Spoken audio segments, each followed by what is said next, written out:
সফের দুটি আয়াত ৮ নম্বর এবং ৯ নম্বর দুটি আয়াত তেলাওয়াত করেছি। এই আয়াত দুটির আলোকে কিছু কথা আপনাদের সামনে উপস্থাপন করি আমি আমার আলোচনার সমাপ্তি করবো ইনশাআল্লাহ। যেহেতু সামনে আমাদের আসরের সালাত, আমি খুব লম্বা চূড়া সময় নিব না। আয়াত দুটিতে আল্লাহ তাআলা বলছেন যে যারা ইসলামকে পছন্দ করে না, যারা ইসলাম বিরোধী শক্তি, যারা ইসলামের ধ্বংস চায়, তারা চায় তাদের মুখের ফুৎকারে ইসলামের আলোকে তারা নিভিয়ে দিবে। কিন্তু আল্লাহর ফয়সালা হচ্ছে আল্লাহ তার দ্বীনকে, দ্বীনের জ্যোতিকে পূর্ণরূপে বিকশিত করবেন, যদিও এটা কাফেররা অপছন্দ করে। সুবহানাল্লাহ।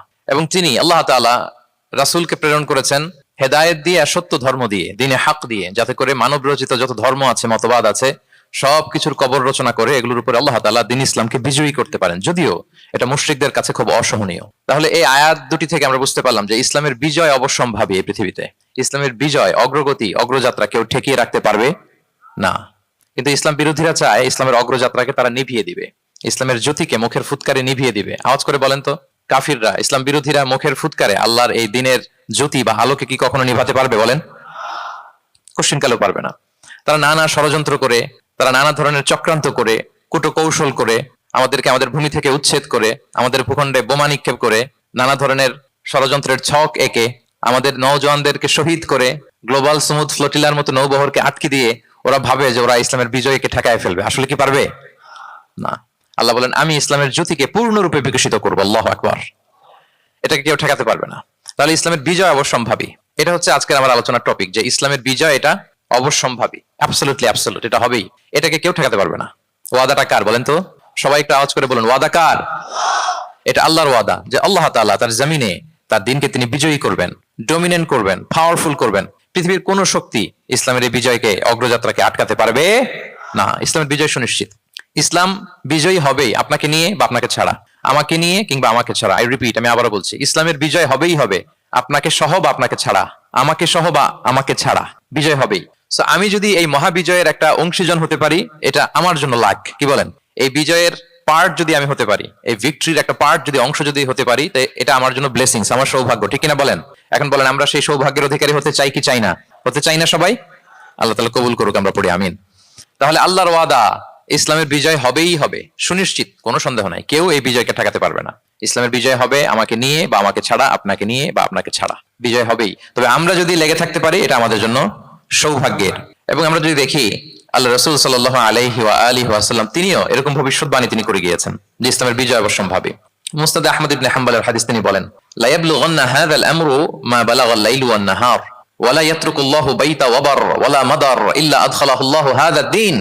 এই দ্বীন ইসলাম, এই লা ইলাহা ইল্লাল্লাহর বাণী পৌঁছে যাবে গোটা বিশ্বব্যাপী। যেখানে দিন হয়, রাত হয়, দিন রাত্রির আবর্তন পৃথিবীর যেখানে ঘটে, সেখানেই কালেমার বাণীকে পৌঁছে দিবে কে?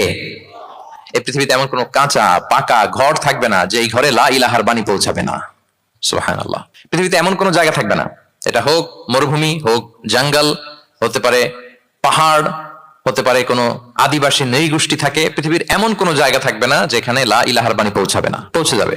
সহিহ মুসলিমের আরেক বর্ণনায় আল্লাহ রাসূল সাল্লাল্লাহু আলাইহি ওয়া আলিহি ওয়াসাল্লাম তিনি বলেন, ইন্নাল্লাহা যাওয়ালি আল আরবা ফারাআইতু মাশারিকাহা ওয়া মাগারিবাহা ওয়া ইন্না মুলকা উম্মতি সায়াবলুগু মা যুবিয়া লি মিনহা।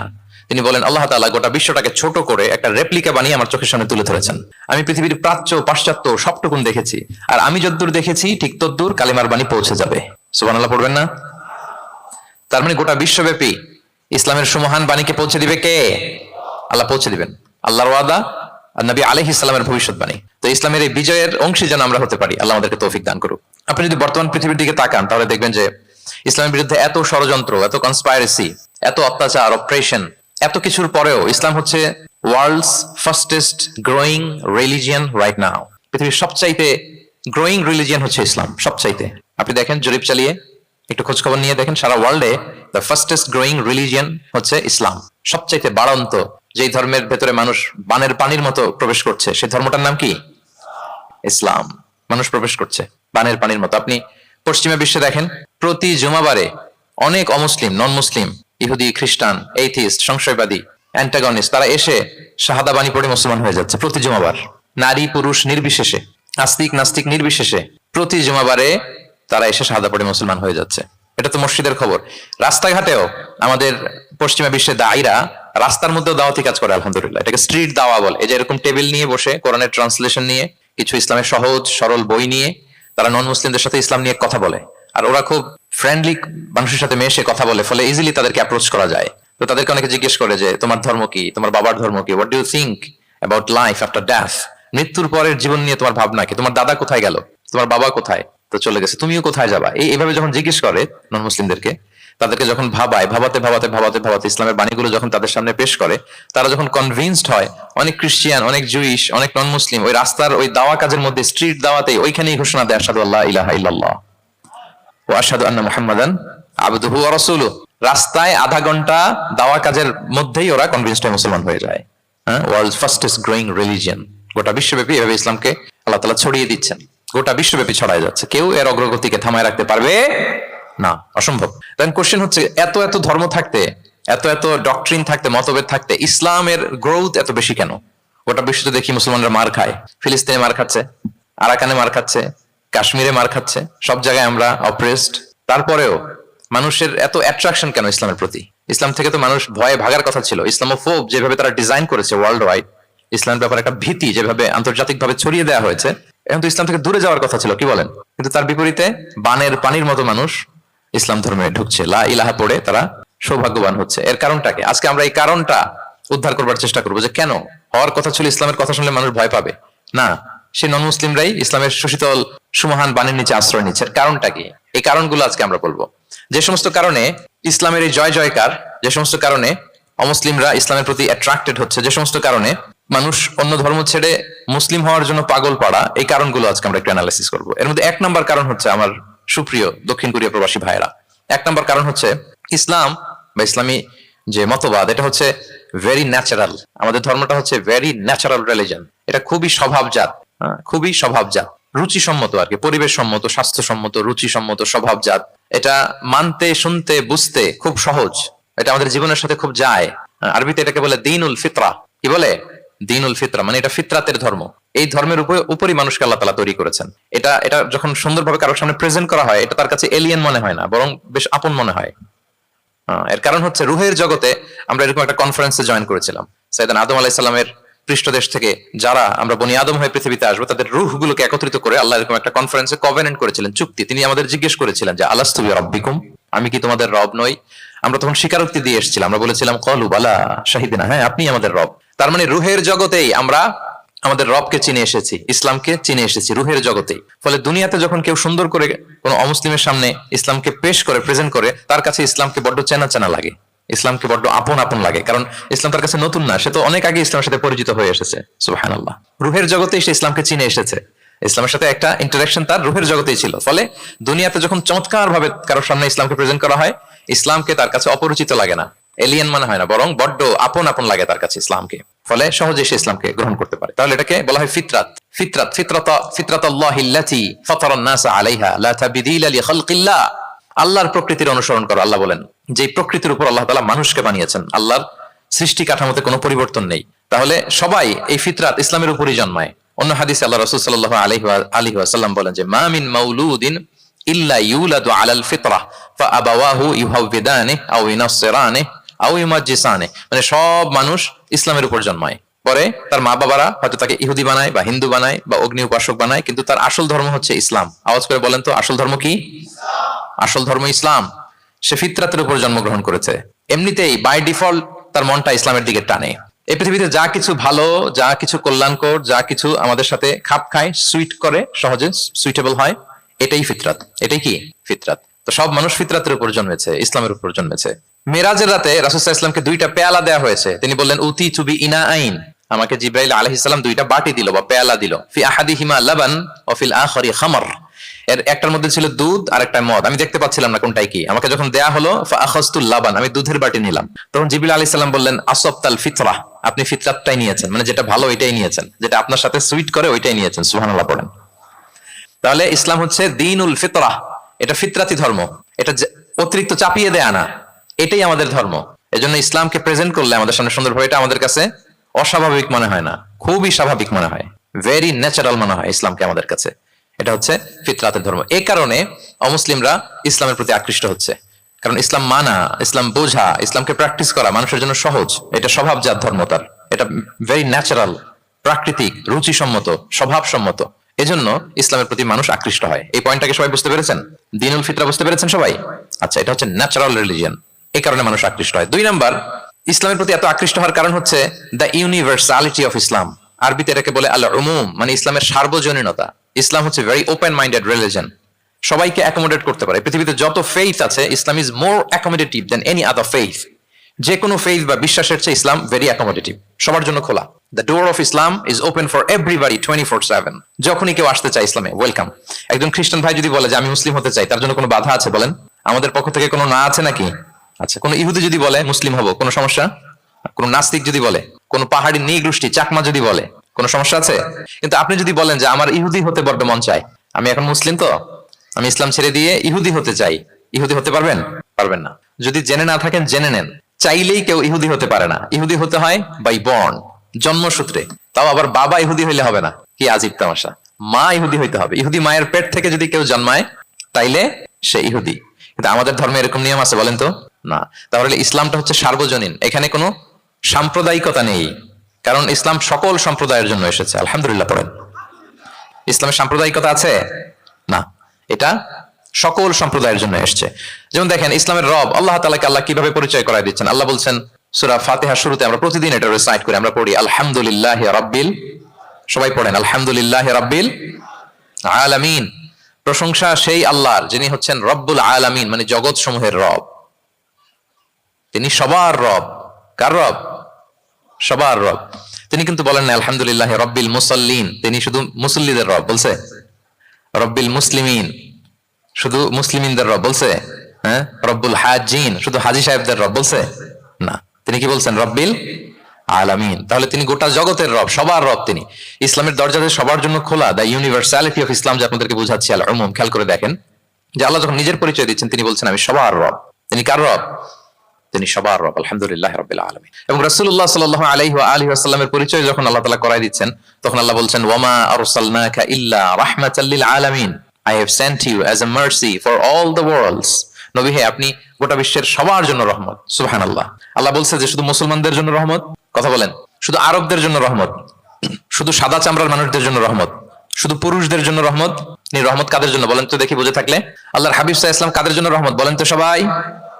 সবার জন্য রহমত। দেখেন ইউনিভার্সালিটি অফ ইসলাম, ইসলাম যে সবার জন্য। আচ্ছা, আল্লাহ সবার, রাসূলও সবার। এবার ইসলামের কিতাব কোরআনের দিকে যদি খেয়াল করি, কোরআনের পরিচয় দিতে যে আল্লাহ তাআলা বলেছেন ইন হুয়া ইল্লা যিকরা লিল আলামিন, নিশ্চয়ই কোরআনটা হচ্ছে জগৎবাসীর জন্য যিকরা, উপদেশ, রিমাইন্ডার।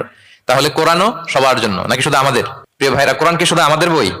না, এটা হিন্দু ভাইদেরও বই, এটা নাস্তিকদেরও বই, এটা বুদ্ধিস্টদেরও বই, তাদের হেদায়েতের কথাও এখানে আছে। এটা সবার বই, এটার ওনারশিপ সবার, এটা আমাদের সবার। তাহলে দেখেন, আমাদের রব সবার, আমাদের রাসূল সবার, আমাদের কিতাব সবার। তাহলে ইসলামে কোনো সংকীর্ণতা নেই, ইসলামে কোনো সাম্প্রদায়িকতা নেই, কোনো সম্প্রদায়ের জন্য ইসলাম আসেনি, ইসলাম এসেছে সবার জন্য। আলহামদুলিল্লাহ পড়েন। তাহলে দ্য ইউনিভার্সালিটি অফ ইসলাম, এটা ক্লিয়ার না সবার কাছে? বুঝতে পেরেছেন? তাহলে কেন ইসলাম দ্য ফাস্টেস্ট গ্রোয়িং রিলিজিয়ন? গোটা বিশ্বে সবচেয়ে বেশি গ্রো হচ্ছে ইসলামের। 2টা কারণ বলে ফেলেছি। 1 নাম্বার কি ছিল বলেন তো?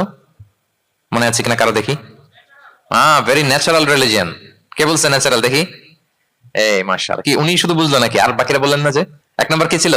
ন্যাচারাল। ইসলাম হচ্ছে ভেরি ন্যাচারাল রিলিজিয়ন, স্বভাবজাত, প্রাকৃতিক ধর্ম। আমাদের মনের সাথে, প্রকৃতির সাথে খাপ খায় না, এরকম কোনো আইন বিধান ইসলামে নাই। গেল। 2 নাম্বার কি বললাম? জোরে। সার্বজনীন, সার্বজনীন ধর্ম, সবার। এটা কোন নির্দিষ্ট গোষ্ঠী, কোন সম্প্রদায়ের জন্য ইসলাম আসে নাই। আচ্ছা, 3 নাম্বার হচ্ছে ফ্লেক্সিবিলিটি। ইসলাম অনেক ফ্লেক্সিবল একটা রিলিজিয়ন। আরবিতে এটাকে বলে আত-তাইসির, মানে ইসলামের কাঠিন্যতা নেই, ইসলামের বিধানগুলো সহজ। বলেন, ইসলামের বিধান মানতে আপনাদের কঠিন লাগে? আল্লাহ বলেন ইউরিদুল্লাহু বিকুমুল ইউসরা ওয়ালা ইউরিদু বিকুমুল উসর। আল্লাহ তোমাদের জন্য সহজ চান, কঠিন চান না। আল্লাহ কি চায়? সবাই বলুন। আল্লাহ সহজ চায়, আল্লাহ কঠিন চায় না। আমরা অনেক সময় কঠিন করে দিনকে উপস্থাপন করি, জটিল করে দিনকে উপস্থাপন করি। ওমা জাআলা আলাইকুম ফিদ-দীনি মিন হারাজ। আল্লাহ তাআলা দিনে কোনো জটিলতা রাখেননি, কিন্তু আমরা খুব কঠিন করে উপস্থাপন করি। আল্লাহ বারবার বলেছেন সহজ সহজ সহজ, লা ইউকাল্লিফুল্লাহু নাফসান ইল্লা উসআহা। আল্লাহ সাধ্যের বাইরে কাউকে কিছু চাপিয়ে দেন না। আমাদের যদ্দূর সাধ্যের কোলায় ঠিক তদ্দুরই আল্লাহ চাপিয়ে দেন। সুবহানাল্লাহ। ইসলাম কত সহজ, কতটা সহজ আমি আপনাদেরকে বুঝিয়ে বলছি, আপনারা একটু মনোযোগ দিয়ে শুনুন। একটা ছোট্ট হাদিস আপনাদের সাথে শেয়ার করি। ইসলাম কতটা সহজ আপনাকে শুনলেই বুঝতে পারবেন। এক সাহাবী আল্লাহ রাসূল সাল্লাল্লাহু আলাইহি ওয়া আলিহি ওয়াসাল্লামের কাছে এসে তিনি বললেন, ইয়া রাসূলুল্লাহ হালাকতু ইয়া রাসূলুল্লাহ, হে রাসূল আমি তো শেষ। আমি তো, শুনতেছেন, মনোযোগ আছে? আমি তো শেষ। রাসূল সাল্লাল্লাহু আলাইহি ওয়াসাল্লাম বললেন, ওমা আহলাকা, কি হয়েছে তোমার? তো সে বলে, ওয়াকাতু আলা ইমরাআতি ফি রমাদান, আমি তো রমজান মাসে দিনের বেলায় আমার স্ত্রীর সাথে মেলামেশা করে ফেলছি, একেবারে ফাইনাল মেলামেশা, আমার সিমেন আউট হয়ে গেছে বডি থেকে। এজন্য সে অস্থির হয়ে রাসূল সাল্লাল্লাহু আলাইহি ওয়াসাল্লামের কাছে আসলো, ইয়া রাসূলুল্লাহ, আমি তো শেষ, আমার বাঁচান, আমার বাঁচান। কি হয়েছে? বলে, দিনের বেলায় রমজানে স্ত্রীর সাথে মেলামেশা, ইন্টিমেসি নিষেধ, আমি তো ইন্টিমেসিতে চলে গেছি, আমার কি হবে, আমার বাঁচান। তো আপনারা জানেন যে ইচ্ছাকৃত যদি কেউ রোজা ভাঙে, আমি আপনাদেরকে বোঝাচ্ছি হচ্ছে ফ্লেক্সিবিলিটি, ইসলাম যে কতটা ফ্লেক্সিবল, এটা আগে মাথায় রাখেন যে what is the essence of flexibility in Islam, কতটা ফ্লেক্সিবল ইসলাম নিয়ম কানুন আর তাইসির। ইচ্ছা করে যদি কেউ রোজা ভাঙে, তার বিধান হচ্ছে তার কাজাও করতে হবে, কাফারাও দিতে হবে। কাজা মানে একটা রোজার জন্য আরেকটা রোজা, আর কাফারা হচ্ছে হয় তাকে একটা দাস আজাদ করতে হবে, অথবা তাকে 60টা রোজা রাখতে হবে টানা, অথবা 60 জন মিসকিনকে খাওয়াতে হবে। তো সে যখন এসে বললো, ইয়া রাসূলুল্লাহ, আমাকে বাঁচান, কি করবো আমি? রাসূল সাল্লাল্লাহু আলাইহি ওয়াসাল্লাম বলেন, আচ্ছা ঠিক আছে, তুমি এই কাজ করে ফেলছো, তোমার তো পেনাল্টি হয়েছে, তো পেনাল্টি কি? তো বলে যে, রাসূল সাল্লাল্লাহু আলাইহি ওয়াসাল্লাম বলেন যে তুমি একটা দাস আজাদ করে দাও। বলে, ইয়া রাসূলুল্লাহ, এই সক্ষমতা আমার নাই, আমি দাস আজাদ করবো কোত্থেকে? আচ্ছা, এটা পারবা না, তো তাহলে টানা 60টা রোজা রাখো কাফারা হিসেবে, টানা 60 দিন রোজা রাখতে হবে, রমজান চলে যাওয়ার পরে 60 দিন রোজা, এটা রাখো। বলে, ইয়া রাসূলুল্লাহ, এটাও পারবো না, আমি টানা 60 দিন রোজা আমি রাখতে পারবো না। আচ্ছা, এটাও যদি না পারো, তাহলে তুমি 60 জন মিসকিনকে খাবার খাইয়ে দাও। এবার সে বলে, ইয়া রাসূলুল্লাহ, খাবারও খাওয়াতে পারবো না আমি, এই সামর্থ্য নাই। কি বিপদ! দাস আজাদ এটাও পারবা না, টানা 60টা রোজা এটাও পারবা না, 60 জন মিসকিনকে খাবার দিবা তাও পারবা না, তো কি আর করা? বসো, এক পাশে বসো। বসে আছেন, উনি অন্যান্য কাজ সারতেছেন। হঠাৎ এক ঝুড়ি খেজুর রাসূল সাল্লাল্লাহু আলাইহি ওয়াসাল্লামের কাছে আসলো, এক ঝুড়ি সাদাকার খেজুর। আসার পর রাসূল সাল্লাল্লাহু আলাইহি ওয়াসাল্লাম বললেন, ওই লোকটা কই যে এই কাজ করে ফেলছে? তাকে নিয়ে আসা হলো। রাসূল সাল্লাল্লাহু আলাইহি ওয়াসাল্লাম বললেন, যাও, দাসও আজাদ করতে পারবা না, 60টা রোজাও রাখতে পারবা না, 60 জন মিসকিনকে খাবারও দিতে পারবা না, তাহলে এক ঝুড়ি খেজুর আমার দরবারে আসছে, চ্যারিটির সাদাকার খেজুর, যাও এগুলো গরিবদের মাঝে বিতরণ করে দাও, তাসাদ্দাক বিহা ফিল মাদিনা, মদিনায় বিতরণ করে দাও। এবার সে বলে, আলা আফকারা মিন্না ইয়া রাসূলুল্লাহ, ইয়া রাসূলুল্লাহ, আমার চেয়ে গরিব কাউকে দিতে হবে? রাসূল সাল্লাল্লাহু আলাইহি ওয়াসাল্লাম বললেন, হ্যাঁ, গরিব কাউকে দিবা। বলতেছে, এই পুরো মদিনাতে আমার চেয়ে গরিব আর কেউ নাই। কি বিপদ! তোমার চেয়ে গরিব আর কেউ নাই? বলতেছে, আমি সবচেয়ে মদিনায় গরিব। বলতেছে, তাহলে কি আর করবা, যাও তুমিই খাও, নিয়ে যাও বাসায়, তুমি আর তোমার ফ্যামিলির সবাই মিলে এটা খাও। চিন্তা করেন, আসছিল পেনাল্টি দিতে, নিয়ে গেল এক ঝুড়ি, কথা বোঝা নাই, নিয়ে গেল এক ঝুড়ি খেজুর। দেখেন what is the flexibility of Islam, ইসলাম কতটা ফ্লেক্সিবল, মানুষের সুবিধা অসুবিধাকে ইসলাম কতটা গুরুত্ব দেয়। আমরা ইসলামকে বোঝানোর ক্ষেত্রে, এক্সপ্লেইন করার ক্ষেত্রে এগুলো মাথায় রাখি না। তাহলে ইসলামের এই যে ফ্লেক্সিবিলিটি যখন কোনো নন মুসলিম দেখে, এই হাদিস যদি কোনো নন মুসলিম পড়ে, আপনি বলেন সে কি আর অন্য ধর্মে থাকতে পারবে? যে একটা ধর্ম এত ফ্লেক্সিবল হয় কি করে, এত ফ্লেক্সিবল? এভাবে আপনি যদি দেখেন যে রাসূল সাল্লাল্লাহু আলাইহি ওয়াসাল্লাম খুব সহজ করে দিন ইসলামকে উপস্থাপন করেছেন। কাউকে যখন তিনি কোনো দায়িত্ব দিয়ে কোথাও পাঠাতেন, তখন তিনি একটা বিখ্যাত কথা বলে দিতেন, সবসময় বলতেন যে, বাশশিরু ওয়ালা তুনাফিরু, ইয়াসসিরু ওয়ালা তুআসসিরু, তোমরা মানুষকে সুসংবাদ দাও দিনের ব্যাপারে, মানুষকে ভয় দেখিও না, দিন থেকে ভাগিও না। ইয়াসসিরু, তোমরা দিনকে সহজ করে প্রেজেন্ট করো, ইসলামকে জটিল করে মানুষের সামনে কখনো প্রেজেন্ট করো না। ফ্লেক্সিবিলিটি। আল্লাহ রাসূল সাল্লাল্লাহু আলাইহি ওয়াসাল্লাম তিনি একবার মসজিদে নববীতে বসা, এক বেদুইন আসলেন, বেদুইন, নোমাডিক গাই, বেদুইন, যার মধ্যে সভ্যতার ছোঁয়া লাগেনি। তো সে মসজিদে ঢুকেই উঠে চড়ে আসলেন, উটটাকে মসজিদের পিলারের মধ্যে বেঁধে রাসূল সাল্লাল্লাহু আলাইহি ওয়াসাল্লামকে সালামও দিচ্ছে না। কি দিচ্ছে না? সালামও দিচ্ছে না, কথাও বলতেছে না। মসজিদে ঢুকে পিলারের মধ্যে উটটাকে বেঁধে 2 রাকাত নামাজ পড়া শুরু করছে। 2 রাকাত নামাজের পরে দোয়া করতেছে। কি দোয়া জানেন? দোয়ায় বলতেছে, আল্লাহুম্মা আরহামনি ওয়া মুহাম্মাদা ওয়া লা তারহাম মা'ানা আহাদা, মানে আল্লাহ তুমি শুধু আমাকে রহম করো আর মুহাম্মদ সাল্লাল্লাহু আলাইহি ওয়াসাল্লামকে রহম করো, আমাদের দুইজনের সাথে আর কাউরে তুমি রহম করো না। বেদুইন হলে যা হয়, তার যে এটিকেটস অফ দোয়া, দোয়ার যে আদব, অন্যের জন্য দোয়া করলে যে নিজের লাভ, এটা ভুলে গেছে। আপনারা এটা জানেন তো যে অন্যের জন্য দোয়া করলে লাভ? জানেন? আপনি যদি এক ভাইয়ের জন্য দোয়া করেন যে আল্লাহ সে অসুস্থ, তুমি তাকে সুস্থ করে দাও, ফেরেশতারা বলতে থাকে, আল্লাহ যিনি এই দোয়াটা করলেন তার কোনো অসুস্থতা থাকলে আগে তুমি তাকে সুস্থ করে দাও। ধরেন যে আপনার এক ভাই দারিদ্রের কষাঘাতে জর্জরিত, টাকা পয়সা না, আপনি দোয়া করলেন যে আল্লাহ আমার ভাইটা আর্থিক সমস্যায় আছে, তার আর্থিক সমস্যা দূর করে দাও। ফেরেশতারা দোয়া করে, আল্লাহ যিনি দোয়া করলো তার যদি আর্থিক সমস্যা থাকে তুমি আগে তার আর্থিক সমস্যা দূর করে দাও। সুবহানাল্লাহ, সুবহানাল্লাহ বিহামদি। তো এক লোক এই হাদিসের ফজিলত শুনে ইফতারির পূর্ব মুহূর্তে, যেহেতু দোয়া কবুল হয়, তার ওয়াইফ ইফতারি তৈরি করতেছে, এই হাদিসের ফজিলত শুনে এক লোক তার বন্ধুর জন্য দোয়া করতেছে যে আল্লাহ আমার বন্ধুটার তো এখনো বিয়ে হয় নাই, তুমি সুন্দরী রূপবতী একটা স্ত্রীর ব্যবস্থা করে দাও আল্লাহ আমার বন্ধুর। এই দোয়া শুনে তার স্ত্রী তো রেগে মেগে আগুন, সেই ইফতারি রেখে দিয়ে এসে বলে, এই এত বড় সাহস, কি দোয়া করো এসব উল্টাপাল্টা? স্বামী বলে, কি দোয়া উল্টাপাল্টা, কি দোয়া করলাম? আমি তোমার বন্ধুর জন্য দোয়া করছি যে আল্লাহ তারে তুমি রূপবতী সুন্দরী স্ত্রীর ব্যবস্থা করে দাও। তো ওয়াইফ বলে, এই তুমি কি মনে করছো আমি হাদিসটা জানি না যে অন্যের জন্য ভালো কোনো দোয়া করলে আগে এটা নিজের জন্য কবুল হয়? সুবহানাল্লাহ। দেখেন ইসলামের বিধান কত সুন্দর। আপনি অন্যের কল্যাণ কামনা করলে এই কল্যাণ ফিরে আপনার দিকে আসে আগে। সুবহানাল্লাহ। তো ওই বেদুইনের এটা জানা ছিল না, সে এসে দোয়া করতেছে, আল্লাহুম্মা আরহামনি ওয়া মুহাম্মাদা ওয়া লা তারহাম মা'ানা আহাদা, আল্লাহ তুমি শুধু আমারে রহম করো আর মুহাম্মদ সাল্লাল্লাহু আলাইহি ওয়াসাল্লামের রহম করো, আমাদের দুজনের সাথে আর কাউরে রহম করো না। রাসূল সাল্লাল্লাহু আলাইহি ওয়াসাল্লাম তাকিয়ে বলেন, হায় রে, একটা প্রশস্ত বিষয়কে সে সংকীর্ণ করে ফেললো। আফসোস করে বলতেছে, কারণ আল্লাহর দরবারে রহমের কি কোনো ঘাটতি আছে বলেন তো? আল্লাহর দরবারে রহমতের কোনো কমতি আছে? নাই। রাসূল ইসলাম বলে সে তো সবাইকে ইনক্লুড করতে পারতো। আচ্ছা গেল, দোয়া শেষে এবার সে মসজিদে নবীর মাঝখানে বসে পেশাব করা আরম্ভ করছে। এবার তো সাহাবারা রেগে মেগে আগুন, কি এত বড় সাহস, মসজিদে নবীর মাঝখানে পেশাব, সবাই উদ্ধত হচ্ছে, তাকে মারতে যাবে। রাসূল ইসলাম সবাইকে সামলালেন, থামালেন, বললেন রাখো রাখো রাখো, ছাড়ো, আগে সারতে দাও। কারণ কেউ যখন ওয়াশরুম সারে মাঝখানে তাকে ডিস্টার্ব করা যায় না, এটা তার ক্ষতি হবে। রাসূল ইসলাম বললেন রাখো, লেট হিম পাস ইউরিন, তাকে কাজ সারতে দাও। সে কাজ সারলো। এবার রাসূল ইসলাম বললেন ও হারিকু আলা বাউলিহি সাজলান মিন মা, তার পেশাবের উপর এক বালতি পানি ঢেলে দাও, দিয়ে ফেললো। এবার রাসূল সাল্লাল্লাহু আলাইহি ওয়াসাল্লাম বললেন ইন্নামা বুইসতুম মুয়াসসিরিন ওয়া লাম তুবআসু মুআসসিরিন, হে সাহাবারা মনে রাখো তোমরা সহজপন্থী হিসেবে প্রেরিত হয়েছে, তোমরা কট্টরপন্থী হয়ে পৃথিবীতে প্রেরিত হও নাই। সুবহানাল্লাহ। তাহলে যে কোনো জিনিসের সলিউশন আপনার সহজভাবে করতে হবে, এটাকে জটিল বানানো যাবে না। আমরা অনেক সময় জটিল থেকে জটিল করি। তখনই বেদুইনকে রাসূল ইসলাম ডেকে বললেন আচ্ছা তুমি যে কাজটা করলে, মসজিদে নবীর মাঝখানে পেশাব করলে, এটা কি ঠিক হলো? তুমি কি জানো এটা আল্লাহর ঘর, এটা আমাদের মদিনার কমিউনিটির ইবাদতগাহ, এখানে আমরা আল্লাহর ইবাদত করি, আল্লাহর জিকির করি, আল্লাহর কিতাব তেলাওয়াত করি, এটা কি তোমার ঠিক হলো? এইভাবে যখন আদর দিয়ে পরম মমতায় তাকে বুঝিয়ে বলা হলো, সে লজ্জিত হয়ে মাথা নিচু করে ফেললো। সুবহানাল্লাহ। রাসূল সাল্লাল্লাহু আলাইহি ওয়াসাল্লামের কাছে ক্ষমা চাইল। তাহলে প্রিয় সুধী, আপনি কোমলতা, ভালোবাসা দিয়ে যা জয় করতে পারবেন, কঠোরতা দিয়ে সেটা পারা যায় না, খেয়াল রাখবেন।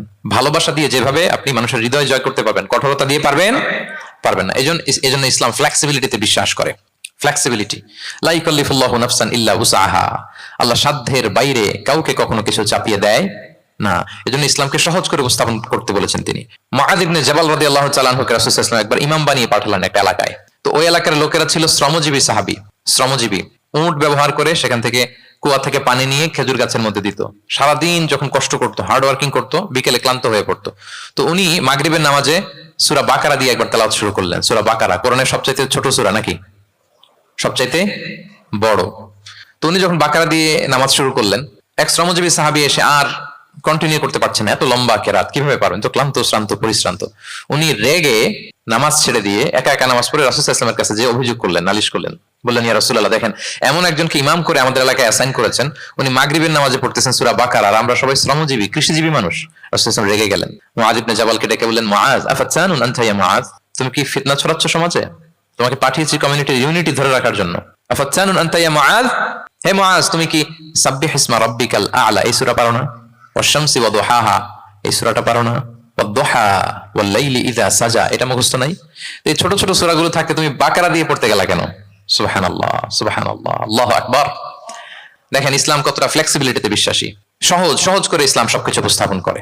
এজন্য নন মুসলিমরা যখন দেখে যে ইসলামের মধ্যে এরকম ফ্লেক্সিবিলিটি আছে, তারা ইসলামের প্রতি আকৃষ্ট হয়। আলহামদুলিল্লাহ।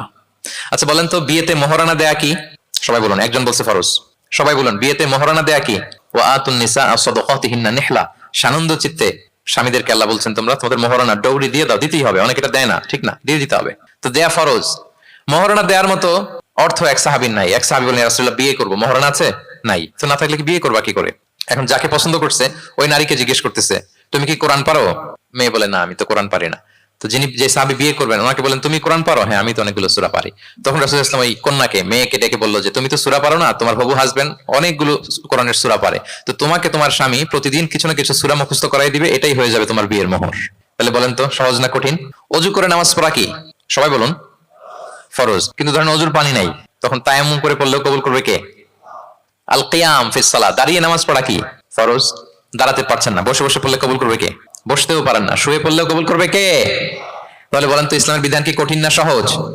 ফ্লেক্সিবিলিটি আর তাইসির। ইসলামের এই ফিচারটার কারণে, এই বৈশিষ্ট্যের কারণে অমুসলিমরা ইসলামের প্রতি আকৃষ্ট হয়, যে ইসলামের বিধানগুলো এত ফ্লেক্সিবল। এটা হচ্ছে মূল বিধান, না হলে এটা, না হলে অপশন, না হলে এই অপশন, মানে সমাজের সাথে খাপ খাইয়ে নেওয়ার মতো, সহজে মানুষ এটাকে এক্সিকিউট করার মতো সব বিধান আল্লাহ তাআলা রেখে দিয়েছেন। সুবহানাল্লাহ। তাহলে এই বিষয়গুলোর কারণে মুসলিমরা ইসলামের প্রতি আকৃষ্ট হয়। দ্য ফাস্টেস্ট গ্রোয়িং রিলিজিয়ন, মূল যে টপিক মনে আছে তো আপনাদের? তাহলে তিনটা কারণ অলরেডি বলে ফেলেছি, আরো দুইটা বলবো, বলে শেষ করে দিব। এর মধ্যে প্রথমটা কি ছিল? ইসলাম ধর্মটা কেমন? ন্যাচারাল, ভেরি ন্যাচারাল রিলিজিয়ন, দীনুল ফিতরা। দুই নম্বরে সার্বজনীন, দ্য ইউনিভার্সালিটি অফ ইসলাম, আল উমুম, এটা সবার জন্য এই ধর্মটা। তিন নম্বরে কি বললাম? ফ্লেক্সিবিলিটি, ইসলাম খুব ফ্লেক্সিবল, এটা সহজে মানা যায়, সহজে এটাকে পালন করা যায়, এজন্য অমুসলিমরা আকৃষ্ট হয়। চার নম্বর হচ্ছে ব্যালেন্সড অ্যাপ্রোচ অফ ইসলাম। ইসলামের বিধানগুলো খুবই ব্যালেন্সড, ভারসাম্যপূর্ণ আর কি। এর মধ্যে পরিমিতি বোধ আছে, ভারসাম্য বোধ আছে, এটা ব্যালেন্সড। এই কারণে ইসলামের প্রতি মানুষ আকৃষ্ট হয়। এখানে বাড়াবাড়িও নাই, ছাড়াছাড়িও নাই, মাঝামাঝি। বাড়াবাড়িও নাই, ছাড়াছাড়িও নাই। আমার সাথে সাথে বলেন কি নাই? বাড়াবাড়িও নাই, আর কি নাই? ছাড়াছাড়িও নাই, বরং মাঝামাঝি, ব্যালেন্সড অ্যাপ্রোচ। ইসলামের সবকিছু দেখবেন ব্যালেন্সড, وكذلك جعلناكم أمة وسطا لتكونوا شهداء على الناس ويكون الرسول عليكم شهيدا। অনুরূপভাবে আমি তোমাদেরকে ব্যালেন্স জাতি বা মধ্যমপন্থী জাতি হিসেবে তোমাদেরকে পৃথিবীতে প্রেরণ করেছি, যাতে করে তোমরা অন্য জাতির উপর সাক্ষী হতে পারো আর নবী হতে পারেন তোমাদের উপর সাক্ষী। তাহলে আমাদের ধর্মটা খুবই ভারসাম্যপূর্ণ, খুবই কি ভারসাম্যপূর্ণ, বাড়াবাড়িও নাই, ছাড়াছাড়িও নাই। দেখেন বিশ্বাসীদের বৈশিষ্ট্যের কথা বলতে যে আল্লাহ তাআলা বলছেন ওয়াল্লাযীনা ইযা আনফাকু লাম ইউসরিফু ওয়া লাম ইয়াকতুরু ওয়া কানা বাইনা যালিকা কাওয়ামা। বিশ্বাসীরা যখন দান করে, দানের ক্ষেত্রে তারা কৃপণতাও করে না আবার অপচয়ও করে না, বরং মাঝামাঝি দান করে। বরং কি মাঝামাঝি দান। রাসূলুল্লাহ সাল্লাল্লাহু আলাইহি ওয়াসাল্লামের একটা অভ্যাস ছিল, তার কাছে কেউ কিছু চাইলে উনি না বলতে পারতেন না। কি বলতে পারতেন না? সবাই বলুন। রাসূলুল্লাহ সাল্লাল্লাহু আলাইহি ওয়াসাল্লাম কি বলতে পারতেন না? না। কেউ কিছু চাইবে আর উনি না বলবেন, এই না ওনার ডিকশনারিতে নাই, না বলতে জানতেন না। তো একবার রাসূল সাল্লাল্লাহু আলাইহি ওয়াসাল্লামের মাত্র জামা, কয়টা জামা? একটা। তো এক ফরিয়াদি এসে রাসূল সাল্লাল্লাহু আলাইহি ওয়াসাল্লামকে বললেন, ইয়া রাসূলুল্লাহ আমাকে একটা জামা দিন, আমি বস্ত্রহীন। তো রহমতের নবী কি আর করবেন, যেহেতু না বলতে জানেন না, কাউকে ফিরিয়ে দিতে জানেন না, নিজের জামাটাই খুলে দিয়ে দিলেন। সুবহানাল্লাহ। এখন ওনার গায়ে তো জামা নাই, আছে? উনি জামাহীন অবস্থায় ঘরে বসে আছেন। আল্লাহ তাআলা আয়াত নাযিল করলেন ওয়াল্লাযীনা ইযা আনফাকু লাম ইউসরিফু ওয়া লাম ইয়াকতুরু ওয়া কানা বাইনা যালিকা কাওয়ামা। বিশ্বাসীরা যখন দান করে তারা কৃপণতাও করে না আবার বাড়াবাড়িও করে না, মাঝামাঝি থাকে, মধ্যমপন্থা। মানে বুঝাতে চাইলেন, আল্লাহ তাআলা এই কথা দিয়ে বুঝাতে চাইলেন, নবী হে জামা যদি দুটো থাকতো তাহলে না হয় একটা দিতেন, দুটো যদি থাকতো একটা দিতেন। এখন ছিল কয়টা? এটাই যখন দিয়ে দিয়েছেন এখন আপনি পড়বেন কি? সুবহানাল্লাহ বিহামদি। ভারসাম্য শিখালেন আল্লাহ। তাহলে ইসলাম হচ্ছে ভারসাম্যের ধর্ম, ব্যালেন্সড রিলিজিয়ান, বাড়াবাড়িও নাই ছাড়াছাড়িও নাই। সাহাবাদের মনের মধ্যে একবার কৌতূহল জাগলো যে রাসূল সাল্লাল্লাহু আলাইহি ওয়াসাল্লাম রাত্রিবেলা কি আমল করে, দিনের বেলা কি আমল করে, ওনার ব্যক্তিগত আমলগুলো কেমন একটু দেখে আসি। তো ওনার খোঁজ লাগালেন, খোঁজ লাগিয়ে যা পেলেন তাদের খুব একটা মনোপুত হলো না। ওনারা ভাবলেন যে রাসূল সাল্লাল্লাহু আলাইহি ওয়াসাল্লাম হয়তো আরো বেশি আমল করেন, কিন্তু ওনাদের কাছে মনে হলো যে কিছুটা বোধহয় কমই হয়ে যাচ্ছে। তো একজন বললো, আরে রাসূল সাল্লাল্লাহু আলাইহি ওয়াসাল্লামের তো আগের পরের সব গুনাহ মাফ, গুফিরা লাহু মা তাকাদ্দামা মিন যামবিহি ওয়া মা তাআখার, ওনার তো কোনো গুনাহই নাই, এই আমল ওনার জন্য ঠিক আছে, আমাদের জন্য ঠিক না, আমাদের আরো বাড়াই করতে হবে। তো কি করা যায়? এই চিন্তা থেকে এরা একজন বলে যে তাইলে একটা কাজ করি, আমি আর এখন থেকে রাতে ঘুমাবো না, সারা রাত তাহাজ্জুদ করবো। সারা রাত কি করবো? আচ্ছা। আরেকজন বলে তাহলে আমি কালকে থেকে যে নফল রোজা রাখা শুরু করবো, জীবনেও মরার আগের দিন পর্যন্ত আর রোজা ভাঙবো না, খালি রোজা চলতেই থাকবে। সাল দুইজন তো দুইটা নিয়ে নিছে। আরেকজন কি করবে? আরেকজন বলে তোরা যা করছস, আমি এক কাজ করি, আমি আর আমার স্ত্রীর কাছেই যাবো না, সন্ন্যাসী হয়ে গেলাম, আর বউদের কাছে যাবো না, সন্ন্যাসী জীবন, খালি আল্লাহ বিল্লাহ, ইবাদত, জিকির, আজকার, দোয়া, দুরূদ পড়তে পড়তে জীবন শেষ করে দেব। তিনজন তিনটা নিয়ে নিল। এই কথা যখন রাসূলুল্লাহ সাল্লাল্লাহু আলাইহি ওয়াসাল্লাম তিনি শুনলেন, তিনি অপছন্দ করলেন। তিনি বললেন, মা বালু আকওয়ামিন ইয়াকুলুনা কাযা ওয়া কাযা। তোমাদের কি হলো? ডাকলেন, সমাবেশ করে বলেন, এই নাম ধরে বলতেন না। তিনি কিভাবে মানুষকে কারেক্ট করতেন দেখেন, সংশোধন করতেন। এই তুমি নাকি এটা বলছো, দাঁড়াও আব্দুল্লাহ, এই আব্দুর রহমান তুমি দাঁড়াও, এই আব্দুল করিম, তিনজনেই তিন খারাপ কাজ করছো। এইভাবে সংশোধন করতেন না, কারণ নাম ধরে দাঁড় করালে তারা তো অন্যদের সামনে অপদস্থ হবে। কি বলেন, ঠিক কিনা?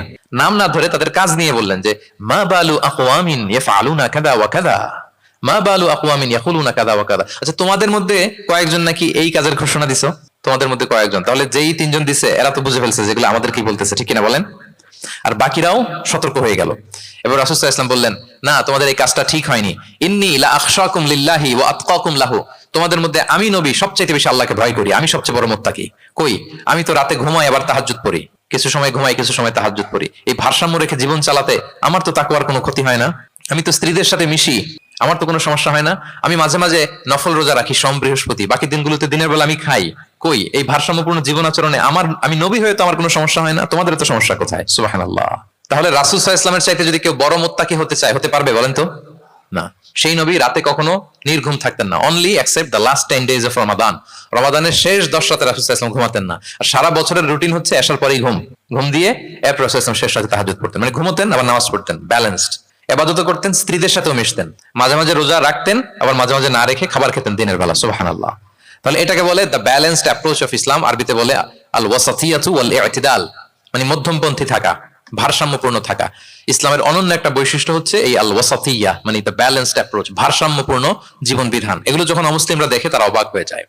সম্মানিত সুধী, আপনারা যদি ঈসা আলাইহিস সালামের ব্যাপারে আমাদের আকীদা দেখেন, বিশ্বাস, তাহলে আরো ক্লিয়ার হবেন যে আমরা অন্য ধর্মের চেয়ে কিভাবে ভারসাম্যপূর্ণ। খেয়াল করে শুনুন, খুব মজার ঘটনা, মজার ব্যাপার। ঈসা আলাইহিস সালামের ব্যাপারে আমাদের যে বিশ্বাস বা আকীদা, এটার দিকে খেয়াল করলেই বুঝবেন যে আমরা কেমন করে ব্যালেন্সড। আচ্ছা, আপনারা কি কেউ জানেন খ্রিস্টানরা ঈসা আলাইহিস সালামের ব্যাপারে কি বলে? কেউ জানেন? জানলে বলুন। আল্লাহর, নাউযু বিল্লাহি মিন যালিক, ওনারা ঈসা আলাইহিস সালামকে বলে আল্লাহর ছেলে, the son of god, Jesus Christ is the son of god, আল্লাহর ছেলে, নাউযু বিল্লাহ। তাহলে দেখেন ওনার সম্মান বাড়াইতে বাড়াইতে কোথায় নিছে? খোদার চেয়ারে নিয়ে বসাইছে, তাই না? ঈসা আলাইহিস সালামকে খ্রিস্টানরা কোথায় বসাইছে? আল্লাহর চেয়ারে আল্লাহর সন্তান বানাই ফেলছে, নাউজুবিল্লাহ। তাহলে বাড়াবাড়ি করলো, কি করলো? ঈসা আলাইহিস সালামের ব্যাপারে খ্রিস্টানরা কি করলো? বাড়াবাড়ি। আচ্ছা, আপনারা কি জানেন ইহুদিরা ঈসা আলাইহিস সালামের ব্যাপারে কি বলে? কেউ জানেন? তারা ঈসা আলাইহিস সালামকে ওয়ালাদু জিনা বলে, বাস্টার্ড বলে, নাউজুবিল্লাহ। কি বলে? জিনার সন্তান, মানে জারদ সন্তান বলে আল্লাহর এই নবীকে ইহুদিরা। তাহলে ওনাকে অপমান করতে করতে ছাড়াছাড়ি, যেটা নামাতে নামাতে কত নিচে নামাইছে দেখছেন? তাহলে এক ধর্ম ওনারে উঠাতে উঠাতে আল্লাহর চেয়ারে, আরেক ধর্ম ওনারে নামাতে নামাতে জমিনের নিচে। আমরা কি বলি ঈসা আলাইহিস সালামের ব্যাপারে? দেখেন, আমরা বলি ঈসা আলাইহিস সালাম হচ্ছে আব্দুল্লাহি ওয়া রাসূলুহু, তিনি আল্লাহর বান্দা এবং আল্লাহর রাসূল। আল্লাহর বান্দা বলার মধ্য দিয়ে আমরা খ্রিস্টানকে রিফিউট করি, খ্রিস্টান কমিউনিটিকে, তোমরা যে আল্লাহর চেয়ারে নিয়ে বসে সেটা ভুল, ওইখানে আরো নিচে নামাইতে হবে, উনি আল্লাহর বান্দা। আর রাসূলুহু, সম্মানিত রাসূল বলে আমরা ইহুদিদেরকে রিফিউট করি, তাদের জবাব দেই যে না, তোমরা একজন নবীকে যে অপমান করে বলেছো উনি বাস্টার্ড, না, উনি রাসূলুহু, আল্লাহর প্রেরিত রাসূল, এই বলে ওনার সম্মানকে আমরা উপরে উঠাই। তাহলে একদল নিছিল ওইদিকে, ওইখান থেকে নিচে নামায় নিয়ে আসি, একদল মাটির নিচে ঢুকাই দিছে, ওইখান থেকে উপরে উঠাই নিয়ে আসি। তাহলে আমরা মাঝামাঝি থাকি। সুবহানাল্লাহ পড়বেন না? ঈসা আলাইহিস সালামের ব্যাপারে আমাদের আকীদা হচ্ছে মানহাজুল ওয়াসাতিয়্যাতি ওয়াল ইতিদাল, আমরা মাঝামাঝি থাকি। আচ্ছা, আমাদের যে বোনদের পিরিয়ড হয় প্রতি মাসে, মেনস্ট্রুয়েশনাল পিরিয়ড হয়, খ্রিস্টানরা কি করে জানেন? কোনো বাজ বিছান নাই, পিরিয়ড আর নন পিরিয়ডের কোনো বাজ বিছান নাই, সারা মাস তারা তাদের স্ত্রীদের সাথে ইন্টিমেসিতে যায়। আচ্ছা, মানে বাড়াবাড়ি করলো, ছাড়াছাড়ি করলো। আর ইহুদিরা কি করে জানেন? ইহুদিরা বোনদের যখন পিরিয়ড হয় স্ত্রীদের, তখন স্ত্রীদের সাথে কোনো কথাবার্তা, স্পর্শ কিছুই করে না, এদেরকে ঘর থেকে বের করে দেয়। তাদের আলাদা একটা ঘর থাকে, যে 5 দিন 7 দিন বোনদের পিরিয়ড হয়, ওই বাসায় থাকে, ওই রুমে, পিরিয়ড ভালো হয়ে যাবে, এরপর আমার এখানে আসবো। দেখেন, একদল করছে বাড়াবাড়ি, আরেক দল ছাড়াছাড়ি। কিন্তু ইসলামের কত সুমহান বিধান, কত সুমহান বিধান! পিরিয়ড চলাকালীন সব করা যাবে, কিন্তু ফাইনাল ইন্টিমেসি ছাড়া, আরবিতে যেটাকে বলে আল জিমা, এটা ছাড়া। তাহলে দেখেন, এই যে ঈসা আলাইহিস সালাম এবং এই যে বোনদের পিরিয়ডের যে বিধান, এক্ষেত্রে আমাদের ভারসাম্যপূর্ণ বিধান ফুটে ওঠে, যেটাকে বলে ব্যালেন্সড অ্যাপ্রোচ অফ ইসলাম, ইসলামের ভারসাম্যপূর্ণ বিধান। তো ইসলামের এই ব্যালেন্সড অ্যাপ্রোচ যখন অমুসলিমরা দেখে, তারা ইসলামের প্রতি আকৃষ্ট হয়ে যায়, আলহামদুলিল্লাহ। তাহলে কয়টা বললাম? 1 নম্বরে ন্যাচারাল রিলিজিয়ন, 2 নম্বরে দ্য ইউনিভার্সালিটি অফ ইসলাম, সার্বজনীন, 3 নম্বরে ফ্লেক্সিবিলিটি, তাইসির, সহজ ইসলামের বিধান, 4 নম্বরে ব্যালেন্সড অ্যাপ্রোচ, ভারসাম্যপূর্ণ, বাড়াবাড়িও নাই, ছাড়াছাড়িও নাই, 5 নম্বরে সর্বশেষ আল ইনসানিয়া, এটাকে বলে রিলিজিয়ন অফ হিউম্যানিটি, ইসলাম মানবতার ধর্ম। কিসের ধর্ম? ইসলাম মানবতার ধর্ম। যখন এটা দেখে মুসলিম রাত ধরে রাখতে পারে না নিজেকে, সুবহানাল্লাহ। প্রত্যেক শ্রোতা বলবেন, অল অডিয়েন্স একসাথে বলেন, ইসলাম কিসের ধর্ম? মানবতার ধর্ম। মানুষকে ইসলাম সবচেয়ে মর্যাদা দেয়। একবার এক ইহুদির লাশ যাচ্ছিল রাসূল সাল্লাল্লাহু আলাইহি ওয়াসাল্লামের সামনে দিয়ে, এই লাশ দেখে, ইহুদির লাশ দেখে নবী সাল্লাল্লাহু আলাইহি ওয়াসাল্লাম দাঁড়িয়ে গেলেন। সাহাবারা বললেন, ইয়া রাসূলুল্লাহ ইন্নাহু ইয়াহুদি, আপনি দাঁড়ালেন যে, এটা তো ইহুদির লাশ। রাসূল সাল্লাল্লাহু আলাইহি ওয়াসাল্লাম বললেন, আওয়ালাইসাত নাফসান, এটা কি মানুষ না? সুবহানাল্লাহ পড়বেন না? আওয়ালাইসাত নাফসান, হোক না ইহুদি, হোক না খ্রিস্টান, হোক না মাজুসি, অগ্নি উপাসক, সে তো মানুষ। তাকে মানুষ হিসেবে কনসিডার করে তাকে সম্মান দিতে যে আমি দাঁড়িয়েছি। সুবহানাল্লাহ বিহামদি। তাহলে মানবতাকে ইসলাম গুরুত্ব দেয়, মানুষকে ইসলাম কি করে? গুরুত্ব দেয়। আল্লাহ বলেন, ওয়ালাকাদ কাররামনা বানি আদম, I have dignified the status of the sons of Adam, আমি বনি আদমের স্ট্যাটাসকে বাড়িয়েছি, মর্যাদাকে বাড়িয়েছি। মানুষ মাত্রই তার সম্মান আছে না নাই? দেখেন, আল্লাহ আমাদেরকে এত সম্মানিত করেছেন, ঈমান আনার ব্যাপারে আমাদেরকে কোনো জোর জবরদস্তি করেন নাই, স্বাধীনতা দিয়েছেন। আমরা ফ্রি টু অ্যাকসেপ্ট ইসলাম। ফামান শাআ ফালিউমিন ওয়া মান শাআ ফালিয়াকফুর, যে চাইবে ঈমান আনবে, না চাইলে সে কুফরি করবে। তবে জেনে দেখো, ঈমান আনলে ফলাফল জান্নাত, আর কুফরি করলে পরিণাম জাহান্নাম। কিন্তু জোর করবো না আমি, লা ইকরাহা ফিদ্দীন, দ্বীনে জবরদস্তি নাই, বাড়াবাড়ি নাই, নো কম্পালশন ইন ইসলাম। কাউকে ফোর্স করে আপনি জোর করে ইসলামে আনলে হবে না। তাহলে এটা মানবতার ধর্ম। মানবতাকে ইসলাম সবচাইতে বেশি গুরুত্ব দেয়। যেমন ধরেন যে, দুর্যোগ পীড়িত কোনো এলাকায় যদি আমরা ত্রাণ নিয়ে যাই, আমরা কি সেখানে দেখে দেখে শুধু মুসলিম ঘরে ত্রাণ দেই নাকি? ওখানে মুসলিম থাকলে মুসলিম দেই, হিন্দুরা যদি থাকে তাদেরকে দেই। আমরা যদি কোনো দুর্যোগপূর্ণ এলাকায় যাই, সেখানে নাস্তিক থাকলে তার ঘরে আমরা ত্রাণ পৌঁছে দেই। আমরা যদি কোনো উদ্ধার কর্মে অংশগ্রহণ করেছি, ধরেন যে আগুন লেগেছে, আপনি উদ্ধার কর্মতে অংশগ্রহণ করেন, এখন খুঁজে খুঁজে যার মাথায় টুপি আরে আপনি বাঁচাবেন নাকি? যার গালে দাঁড়িয়ে আরে বাঁচাবেন না, আপনি সবাইকে বাঁচাবেন। আল্লাহু আকবার। মানবতা যেখানে বিপন্ন, সেখানেই ইসলামের সাপোর্ট আছে না নাই বলেন? যেখানেই মানবতা বিপন্ন, সেখানে ইসলাম পৌঁছে যায়। কারণ ইসলাম হচ্ছে দ্য রিলিজিয়ন অফ হিউম্যানিটি, এটা মানবতার ধর্ম। মানুষ হিসেবে ইসলাম সবাইকে কনসিডার করে। মদিনাতে একবার 60 জন খ্রিস্টান পাদ্রী আসবে নাজরান থেকে। খ্রিস্টান পাদ্রী, কোন ধর্মের? খ্রিস্টান। এখন তাদের সাথে এই ফরেন ডেলিগেট যখন আসবে, কোথায় বসবে? রাসূল সাল্লাল্লাহু আলাইহি ওয়াসাল্লাম, এরকম জায়গা তো নাই। এখন না রাজা বাদশাদের প্যালেস থাকে, প্রাসাদ, এটা সেটা, কোথায় বসবে? এক সাহাবী বলে, ইয়া রাসূলুল্লাহ, আমার কাছে খেজুর পাতা আছে, এটা বিছাই দেই, এটা একটা আসন করে এখানে বসি। রাসূল সাল্লাল্লাহু আলাইহি ওয়াসাল্লাম বললেন, না, এটা কেমন হয়? আরেক দল বলে যে, আমাদের তো একটু সূর্য হেলে গেলেই তো উহুদ পাহাড়ের ছায়া পাওয়া যায়, ওখানে নিয়ে বসি। রাসূল সাল্লাল্লাহু আলাইহি ওয়াসাল্লাম বললেন, না, এত দামি মেহমান, ওখানে বসা যায়? বলতে না বলতে 60 জন খ্রিস্টান পাদ্রী চলে আসছে। এখন রাসূল সাল্লাল্লাহু আলাইহি ওয়াসাল্লাম কোথায় বসতে দিবেন? উনি উপায়ন্তর না পেয়ে তাদের সবাইকে নিয়ে মসজিদে নববীর দরজা খুলে দিলেন। 60 জন খ্রিস্টানকে কোথায় ঢুকতে দিলেন? মসজিদে নববী। অনেক সিরাত গ্রন্থ এই বর্ণনাটাকে কভার করেছে। সিরা আল হালাবিয়া, জাদুল মাআদ ফি হাদিয়া খায়রিল ইবাদ সহ অনেক সিরাত গ্রন্থে এসেছে 60 জন খ্রিস্টান মুসলমানদের নবীর তৈরি করা প্রতিষ্ঠিত মসজিদের নবীর ভিতরে ঢুকে মিটিং সেরেছে। এবং এক বর্ণনায় এমনও এসেছে, ইন দ্য মিন টাইম আসরের সময় ওদের যখন ইবাদতের সময় হয়েছে, রাসূল ইসলাম তাদেরকে ইবাদতের অনুমতি দিলেন। তারা তাদের কিবলা পূর্ব দিকে, 60 জন মিলে পূর্ব দিকে হয়ে তারা তাদের নিজেদের ইবাদত সেরেছে। সুবহানাল্লাহ। রাসূল ইসলাম এটা খ্রিস্টান না ইহুদি এটা কনসিডার করেন। রাসূল ইসলাম দেখেছেন তারা মানুষ। তারা কি মানুষ? যেমনি মানুষ মনে করে এক ইহুদির লাশ দেখে তিনি দাঁড়িয়ে গিয়েছেন আলাইহিস সালাতু ওয়াসসালাম। তাহলে ইসলাম মানবতাকে গুরুত্ব দেয়। এজন্য ইসলামকে বলা হয় রিলিজিয়ন অফ হিউম্যানিটি, আল ইনসানিয়া। এটা মানবতার ধর্ম। কিসের ধর্ম? এই পাঁচটা ইসলামিক ফিচার, ইসলাম ধর্মের এই 5টা ক্যারেক্টারিস্টিক্স বা ফিচার থাকার কারণে Islam is the fastest growing religion in the world right now. পৃথিবীতে সবচাইতে ইসলামের গ্রোথ বেশি।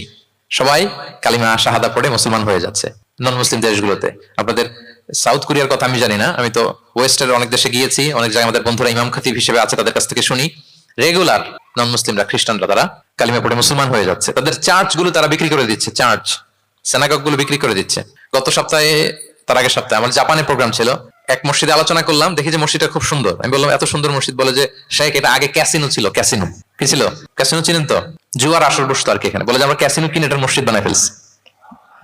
তো এই 5টা বিষয় থাকার কারণে অমুসলিমরা ইসলামের প্রতি আকৃষ্ট হচ্ছে। দেখি আরেকবার শুনি আপনাদের থেকে। 1 নম্বরে কি ছিল? এটা ন্যাচারাল রিলিজিয়ন, এটা প্রকৃতির ধর্ম, প্রাকৃতিক স্বভাবজাত। 2 নম্বরে এটা সার্বজনীন ধর্ম, দ্য ইউনিভার্সালিটি অফ ইসলাম। 3 নম্বরে ফ্লেক্সিবিলিটি আর তাইসির, এই ধর্মের বিধান মানা একেবারে সহজ, ব্যালেন্সড অ্যাপ্রোচ, এটা ভারসাম্যপূর্ণ একটা জীবন বিধান। 4 নম্বরে। 5 নম্বরে রিলিজিয়ন অফ হিউম্যানিটি, এটা মানবতার ধর্ম। কিসের ধর্ম? মানবতার ধর্ম। এই যে দেখেন এত সুন্দর যে ইসলাম, এইভাবে যদি আমরা প্রেজেন্ট করতে পারি নন মুসলিম আমার বন্ধুদের সাথে, কলিগদের সাথে, নেইবরদের সাথে, আমার ফ্রেন্ডসদের সাথে, ওরা ইসলাম ব্যাপারে আকৃষ্ট হবে না? বলেন। ধর্মে যদি নাও আসে, ইসলামের ব্যাপারে একটা পজিটিভ আউটলুক তো তার থাকবে, কি বলেন? তো এইভাবে ইসলামকে প্রেজেন্ট করার দরকার আছে না নাই? অ্যাট্রাকটিভ প্রেজেন্টেশনের অভাবে আমরা ইসলামের কথাকে তুলে ধরতে পারি না। ওরা যে মতবাদ, ওদের যে ডক্ট্রিন, ওদের যে আইডিওলজি, ওদের যে চিন্তা চেতনা, এই বস্তা পচা মতবাদকে ওরা সুন্দরভাবে বিউটিফাই করে, ফান্ডিং করে, এমন প্যাট্রনেজের সাথে গোটা বিশ্বে আনে, চোখ ধাঁধানো মনে হয়। কিন্তু আমাদের প্রপার প্রেজেন্টেশনের কারণে আমরা ইসলামকে নন মুসলিম বন্ধুদের কাছে তুলে ধরতে পারি না। এজন্য আমরা অমুসলিম দেশে যারা থাকি, এটা আমাদের সবার দায়িত্ব। We all are the ambassador of Islam in a non Muslim land. প্রত্যেকে আমরা ইসলামিক অ্যাম্বাসেডর। আপনাকে দেখে ওরা ইসলামকে জাজ করবে। আপনি যদি মিথ্যা বলেন তো আপনার গালি দিবে না, বলবে মুসলমানরাই এরকম, ঠিক কিনা? আপনি লেনদেনে যদি কারচুপি করেন, বলবে মুসলমানরাই এরকম। এজন্য আপনাকে অ্যাম্বাসেডরের ভূমিকা পালন করতে হবে নন মুসলিম দেশে। এবং নন মুসলিম দেশে স্থায়ীভাবে যদি কেউ থাকতে হয়, তার দাওয়াতের নিয়তে থাকতে হবে। It's a must, I repeat. অমুসলিম দেশে ব্যবসা করতে যাবেন অস্থায়ীভাবে, ওকে। চাকরি, ওকে। চিকিৎসা পারপাস, ওকে। পড়াশোনা, ওকে। কিন্তু স্থায়ীভাবে যদি কোনো মুসলিম দেশের পাসপোর্ট নিয়ে থাকতে হয়, স্থায়ীভাবে, of course it should be with the intention of দাওয়া, দাওয়াতের নিয়তে থাকতে হবে। যেমনটি রাসূল সাল্লাল্লাহু আলাইহি ওয়াসাল্লাম সাহাবারা ইসলামের সুমহান বাণীকে প্রচার করার জন্য অমুসলিম ভূখণ্ডে ছড়িয়ে পড়েছেন। এজন্য যারা পাসপোর্ট পেয়ে গেছেন সাউথ কোরিয়ার, অথবা এদেশে আছে নাকি সিস্টেম পাসপোর্ট পাওয়ার? আছে? আচ্ছা, যারা পেয়েছেন বা প্রসেসিং এ আছেন যে আমি এদেশের পাসপোর্ট নিব, অফকোর্স আপনার দাওয়াতি নিয়তে থাকতে হবে যে আমি ইসলামকে ছড়াই দিব, এই নিয়তে আছি, তাইলে থাকাটা বৈধ। তা না হলে অমুসলিম ভূখণ্ডে কোনো মুসলিম স্থায়ীভাবে বসবাস করতে পারবে? রাসূল সাল্লাল্লাহু আলাইহি ওয়াসাল্লামের ভয়ঙ্কর ধমক আছে একটা, তিনি বলেছেন আনা বারিউন মিন কুল্লি মুসলিম ইয়াকিমু বাইনা আযহুরিল মুশরিকিন। আমি ওই প্রত্যেক মুসলমান থেকে আমি বারি, তার কোনো দায়ভার আমার নাই যে অমুসলিম ভূখণ্ডে মুশরিকদের সাথে থাকে। হ্যাঁ, গভীর হুঁশিয়ারি, সতর্কবার্তা, ওয়ার্নিং। কিন্তু যদি আপনি উইথ দ্য ইন্টেনশন অফ দাওয়াতে নিয়তে থাকেন যে এখানে আমি একটা মসজিদ করব, মসজিদের সাথে লেগে থাকবো, আমার বুদ্ধিস্ট প্রতিবেশীর কাছে আমি ইসলামের সুমহান বাণী পৌঁছে দিব, আমার কলিগদেরকে বুঝাবো দেখো ইসলাম খুব ফ্লেক্সিবল, এটা ন্যাচারাল রিলিজিয়ন, এটা মানবতার ধর্ম, এটা এমন এমন, এইভাবে আমি বুঝাবো, এই নিয়তে যদি আপনি থাকেন, তাহলে আপনি এই দেশে স্থায়ীভাবে থাকতে পারবেন। কথা কি বুঝতে পেরেছেন? এখন অন্যকে ইসলাম বুঝাইতে হলে তো আগে নিজের মানতে হবে নাকি? কথা বলেন। আপনি ইসলামের দাওয়া দিবেন, এখন আপনি নিজেই ইসলাম মানেন না, তাহলে হবে? আগে নিজের মানতে হবে, কি বলেন? আগে নিজের ইসলামকে কি করতে হবে? মানতে হবে। আমার প্রিয় ভাইরা, Islam is our identity, Islam is our honour. আমাদের সম্মান হচ্ছে ইসলামে। ওমর ফারুক রাদিয়াল্লাহু তাআলা আনহু বলতেন, নাহনু কওমুন আ'আজ্জানাল্লাহু বিল ইসলাম, আমরা এমন জাতি যে জাতিকে আল্লাহ তাআলা ইসলাম দিয়ে সম্মানিত করেছে। ফাইনি বিতাগাইনাল ইজ্জাতা বিগাইরিহি আযাল্লানাল্লাহ, ইসলাম ছাড়া অন্য কোথাও যদি আমরা সম্মান তালাশ করি, তাহলে আমাদেরকে অপদস্থ করে ছাড়বেন কে? একটাই মনোনীত ধর্ম আল্লাহ তাআলার কাছে, সেটা হচ্ছে ইসলাম। আওয়াজ করে বলুন, সেটা কি? ইন্নাদ দীনা ইনদাল্লাহিল ইসলাম, একমাত্র আল্লাহর কাছে accepted only one religion to Allah, সেটা হচ্ছে ইসলাম। ওমাই ইয়াবতাগি গায়রাল ইসলামি দীনান ফালান ইউকবালা মিনহু ওয়া হুয়া ফিল আখিরাতি মিনাল খাসিরিন। ইসলাম ছাড়া অন্য কিছু যদি কেউ তালাশ করে, সেটার সাথে নিজেকে জড়ায়, আল্লাহ তাআলা কবুল করবেন না। That will not be accepted from him in the day of judgment and he will be loser মিনাল খাসিরিন, সে হবে লুজার, হতভাগা হবে, দুর্ভাগা হবে।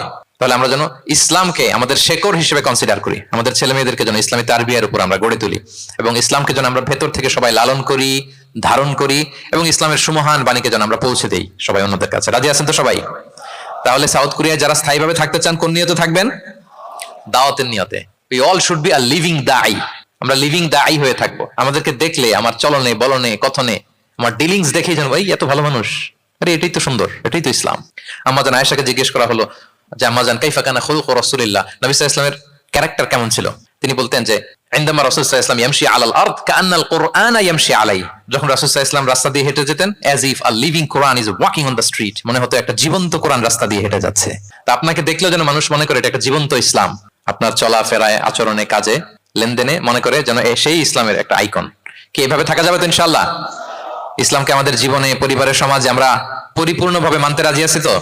ছেলে মেয়েদেরকে ইসলামের উপর অটুট রাখতে সবাই রাজি আছি? আল্লাহ তাআলা আমাদের সবাইকে কথাগুলো বোঝার, আমল করার তৌফিক দান করুক। ইসলামের এই বিজয়ে যেন আমরাও শামিল হতে পারি। কোন অমুসলিমের, নন মুসলিমের, ষড়যন্ত্রকারীদের রক্তচক্ষু ইসলামের অগ্রযাত্রাকে ঠেকায় রাখতে পারবে না। আল্লাহ তার দিনের জ্যোতিকে পূর্ণরূপে বিকশিত করবেন, এবং দিনের বিজয়ের এই মহা সমারোহে আমরা যেন অংশীজন হতে পারি। আল্লাহ তাআলা আমাদের সবাইকে কথাগুলো বোঝার ও আমল করার তৌফিক দান করুক। হাযা মা ইনদি ওয়াল ইলমু ইনদাল্লাহি আলাইহি তাওয়াক্কালতু ওয়া ইলাইহি উনীব। দীর্ঘ প্রায় 1 ঘন্টা খুব মনোযোগ দিয়ে আপনারা এই টপিকের উপর আলোচনা শুনলেন। আপনাদের সবাইকে আবারও ধন্যবাদ জানাই। আজকে প্রোগ্রামের অর্গানাইজিং কমিটি যারা আছে তাদেরকে অন্তরের অন্তঃস্থল থেকে শুভেচ্ছা জানিয়ে ভবিষ্যতে আবারও হয়তো আপনাদের সাথে কোথাও দেখা হয়ে যাবে সেই প্রত্যাশা রেখে এখানেই শেষ করছি। আসসালামু আলাইকুম ওয়া রাহমাতুল্লাহ।